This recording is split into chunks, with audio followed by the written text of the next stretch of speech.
Tonight on The Story, we begin in North Portland. We're on the Peninsula Crossing Trail. Behind me is a tiny home village for about 60 homeless people. It's set to close sometime this spring. I think it's advantageous to the neighborhood. They got to do something with this instead of putting this back on the street, you know? What's behind the closure and why it's coming at the same time the mayor is fighting to open more shelter. It's our big story tonight.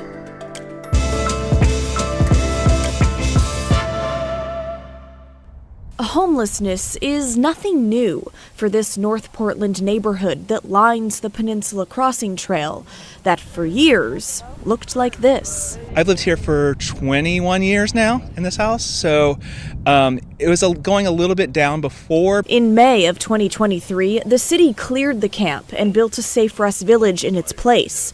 These fenced-off tiny homes meant for many of the same homeless people staying at that camp.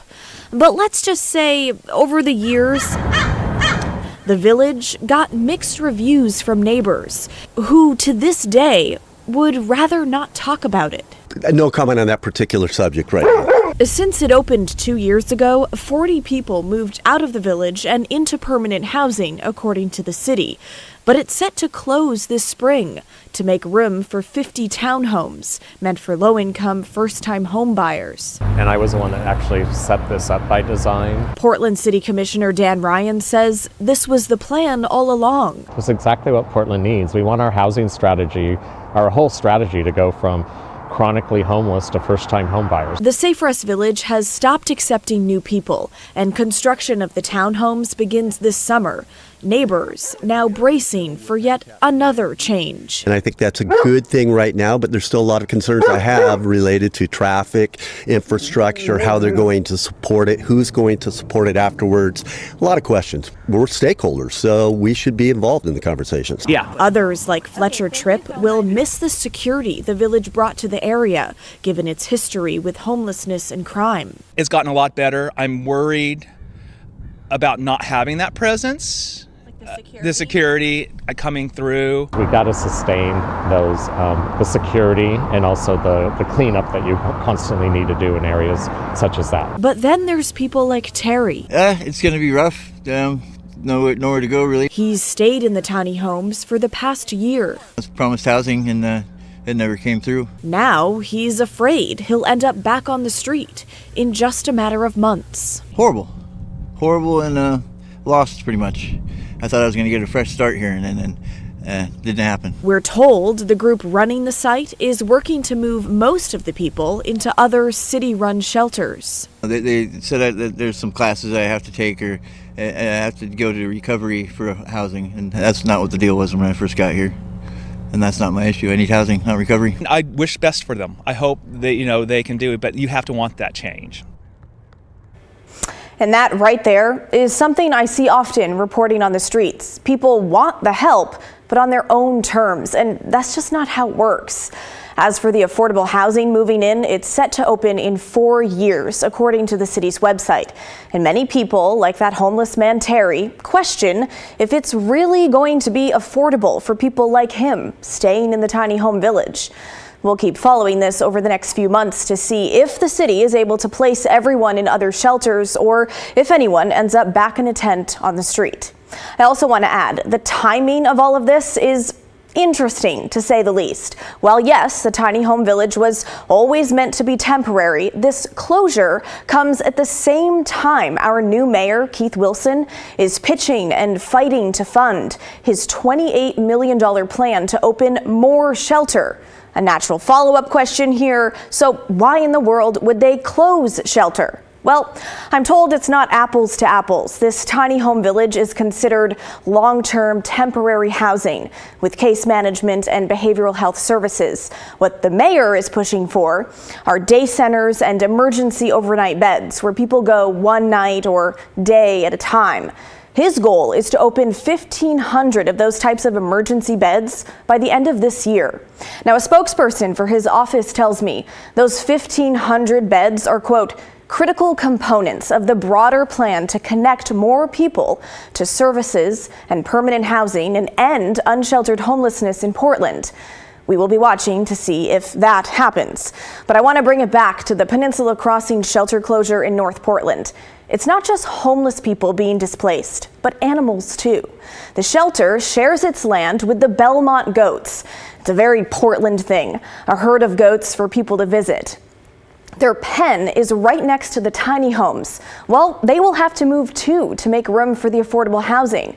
It's not clear where the goats will go next, but last month, the volunteer group who takes care of them asked the community for suggestions. We would be excited to hang out with a different neighborhood and, find a space where we can be there for a while. This herd was meant to stay together and be happy and cared for. Now, if you know anything about these goats, you know they've moved around the city quite a bit over the years. They're now looking for a permanent home, just like the homeless people right next door. So if you've got ideas on where the goats could go, let us know. We also want to hear your thoughts on the shelter site closing. Email us at thestory@kgw.com or call and leave a voicemail, 503-226-5090. Now, while we're talking about homeless services in Portland, we have an update on Multnomah County's homeless services budget gap. Last month, Multnomah County Chair Jessica Vega Peterson sounded the alarm, saying the shortfall was north of $100 million, meaning cuts are very likely coming to homeless programs, including shelters and outreach work. Now, we've recently learned the gap is likely closer to $70 million, as long as some money is withheld from a sort of rainy day fund. But it's still a lot of money. Chair Vega Peterson asked neighboring counties, the state, and regional government Metro for tens of millions to help fill the gap. And let's just say her request was not met with open arms. Quite frankly, it came as a shock to state and regional leaders. Here's what the governor told us this week during a taping for an upcoming episode of KGW's Straight Talk. I was frustrated. It was a premature ask. So what I have done since then is staff from the county, the city, and the state have sat down, and we're looking at everybody's numbers and say, what do you have? What are we funding now? Who can contribute what? I don't think that's the actual right number, but we're going to have a better number. And then we're going to say, what can everybody do to make sure we can maintain what we've built and help people right now, regardless of what our budgetary challenges are. I am not committing to any dollar until I know exactly what it's going to go for and what the county's real budgetary situation is. Now, we had Metro's President Lynn Peterson live on the story shortly after that request from the county chair, and she called it a, quote, surprise request. Multnomah County leaders blame the shortfall mostly on Metro forecasting less money from the Supportive Housing Services Tax, or SHS dollars. That's money meant to help address the homeless crisis. Now, for those who are unaware, that tax applies to Multnomah, Clackamas, and Washington County residents. It's a 1% tax on income above $125,000 for individuals and income above $200,000 for couples filing jointly. But we've now learned that Metro has $31 million set aside for administrative costs that they haven't used. Those at Metro tell me they're able to spend that money on a one-time basis to help address budget shortfalls across the region. The conversations about how to do that are ongoing. But I want to add that roughly $31 million is roughly the exact amount Multnomah County Chair Jessica Vega Peterson was asking Metro for last month. Coincidence? I think not. And in somewhat of a turn of events last week, Multnomah County commissioners voted unanimously to send some of whatever Metro gives them, $15 million has been tossed around, to the city of Portland to help them fight homelessness instead of using those dollars towards filling the county's budget gap. Okay, so why? Well, it's a move that, sure, could help the crisis in Portland, but more importantly, in the county commissioner's eyes, it acts as a symbol of their dedication to working with the city. You know, it really amazes me that after all this time, the county is still trying so hard to show they are working in partnership with the city on homelessness. You know, if I had $1 for every time they said those words, maybe it would pay for this multi-million-dollar investment. But I digress. This whole idea came from newly elected County Commissioner Shannon Singleton. I crafted this resolution today to reaffirm our commitment to our partnerships with local jurisdictions. It simply directs money we anticipate receiving from Metro to the City of Portland. We are in a crisis together and must approach this crisis in coordination and cooperation. It is my hope that this vote is a demonstration of Multnomah County Commission's commitment to working together. I agree, this is a strong signal. Some people could interpret it as somehow this is taking something away from the county. I very much view it as additive. Resetting the relationships with the City of Portland had been a very primary goal of mine since coming into this office as chair. Now, just to be clear, Multnomah County doesn't have the authority to say where Metro money goes. This is not a done deal just yet.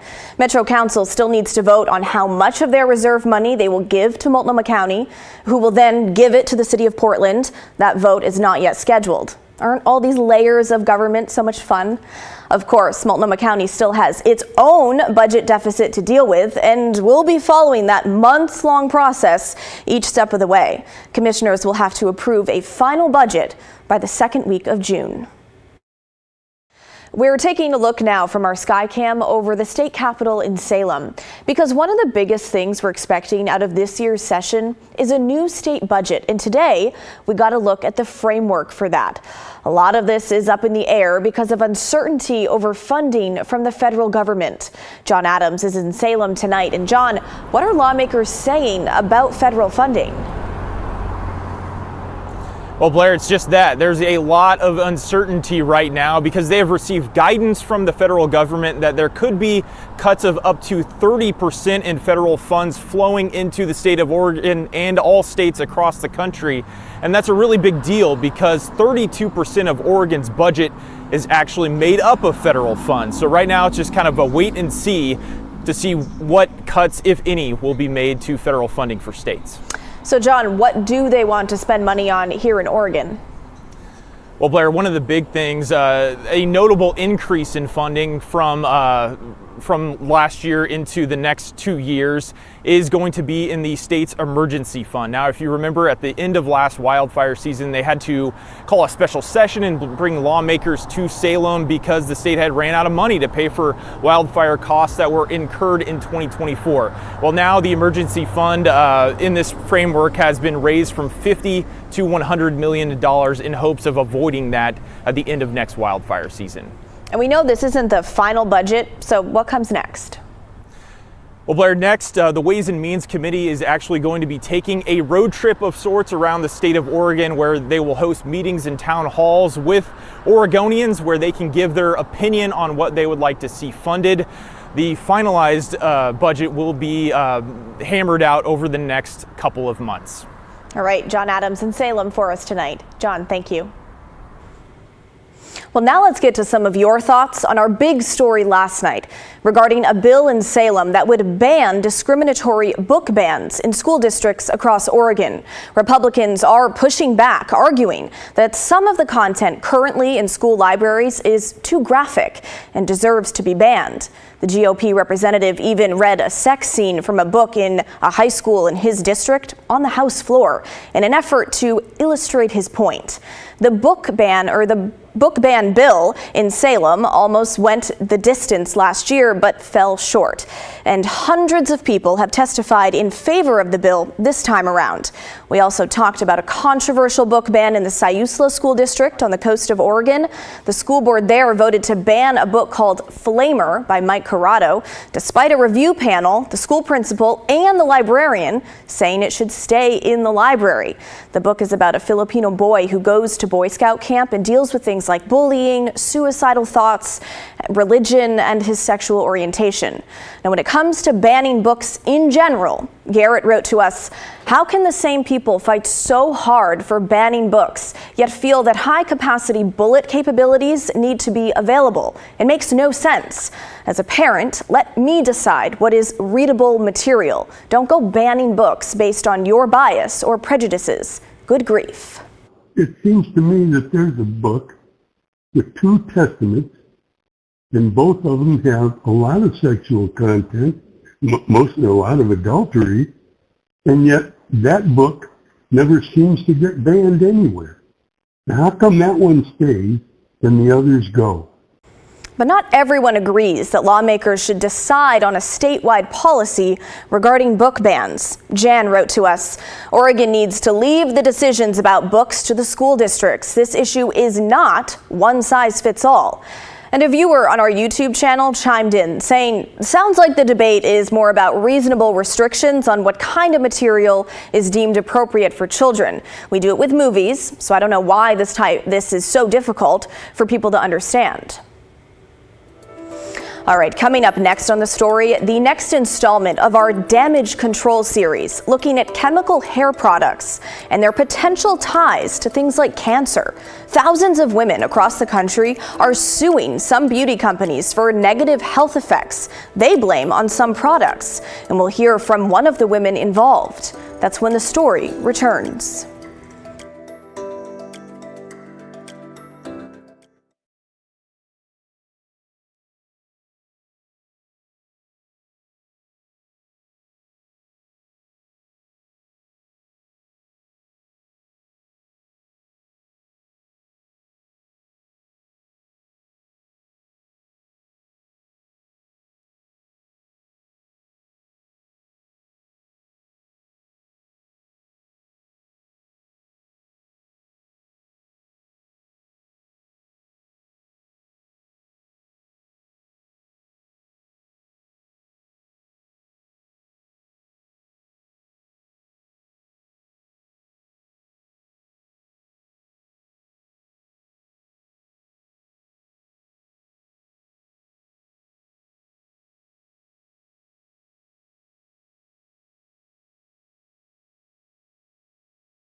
Well, the saying goes, look good, feel good. But 2 studies suggest a group of beauty products could be making women sick. More specifically, hair relaxers, both the kind you can buy at the store and the professional versions in salons. But thousands of women are now suing the companies that make those products.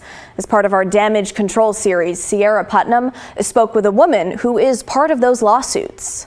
Okay, now I need y'all to come and get some of this to apply your protective gel around the edges. At Texture's Institute of Cosmetology in Indianapolis, it just protects from burning. Instructor Pam Cersei is teaching students how to apply a chemical relaxer. Now this right here is a mock. A relaxer permanently loosens a hair's curl pattern, making it straighter and easier to control. Retired stylist Irene Sanderson looks back on her own beauty school experience. I was the queen. Queen of the class of 76. And I was in the business of helping people look good. And I loved it. For 35 years, she used both over-the-counter and professional relaxers on her clients, children, and even herself. Irene now believes the ingredients in those treatments made her sick. I didn't know what was going on with my body. I was doing a lot of bleeding. In 2021, Irene learned she had uterine cancer. It was devastating. She needed radiation treatment. Daughter Stephanie Thomas watched as cancer stripped her mother of health, mobility, and passion. Irene is one of the thousands of women now suing cosmetic companies over these products.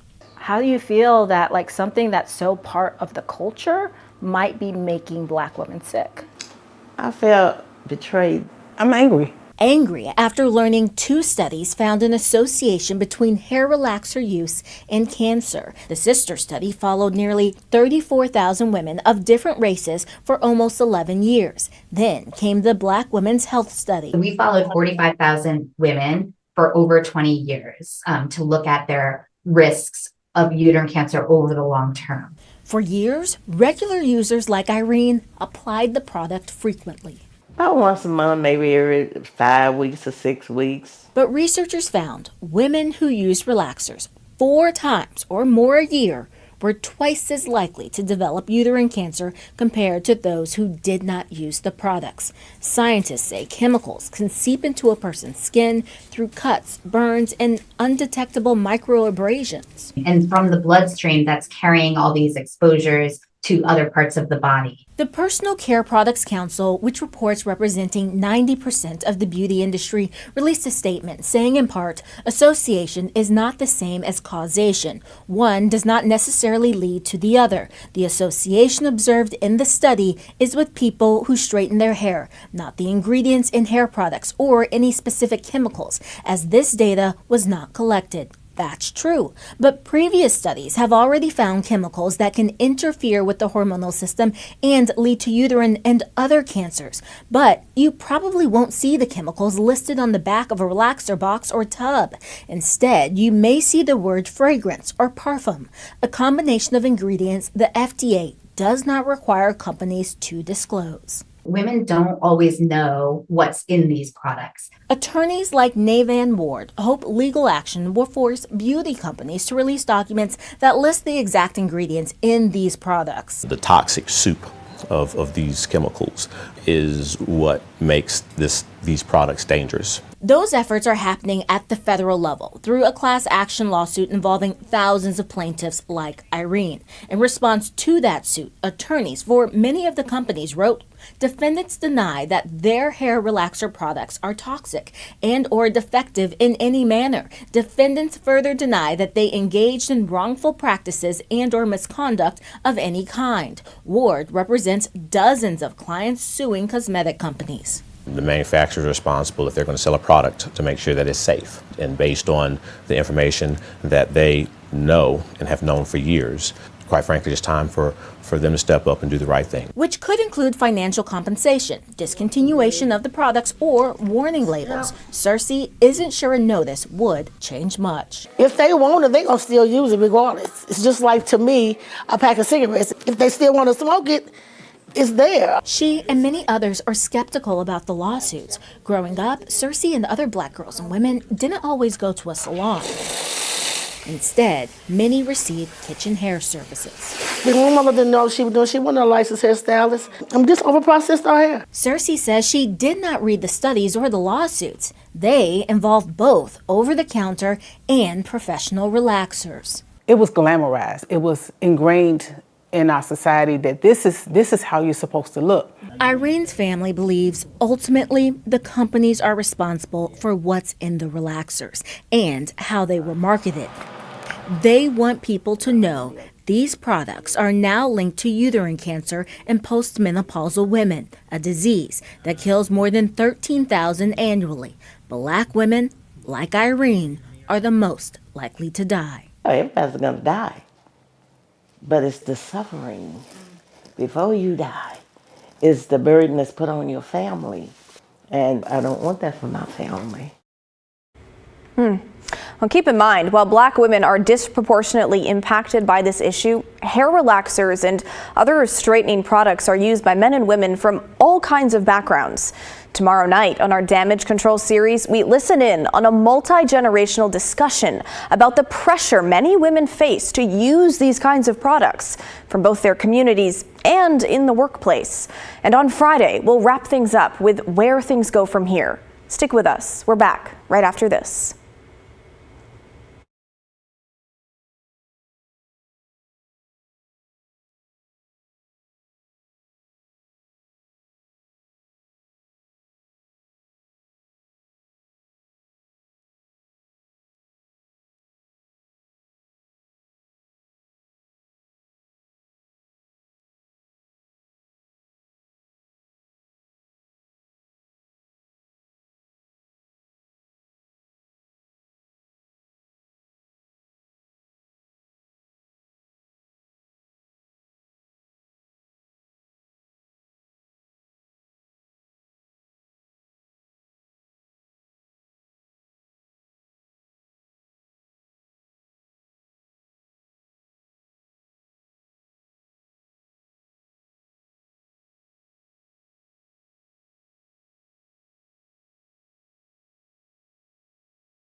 Well, that is the end of our show, folks. Thanks so much for watching. The good stuff is coming your way next.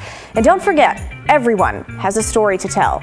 If you ever miss an episode of The Story at 6:30, we re-air the episode at 8:30 and 10:30 p.m. over on our TV app, KGW+, which you can download for free right now.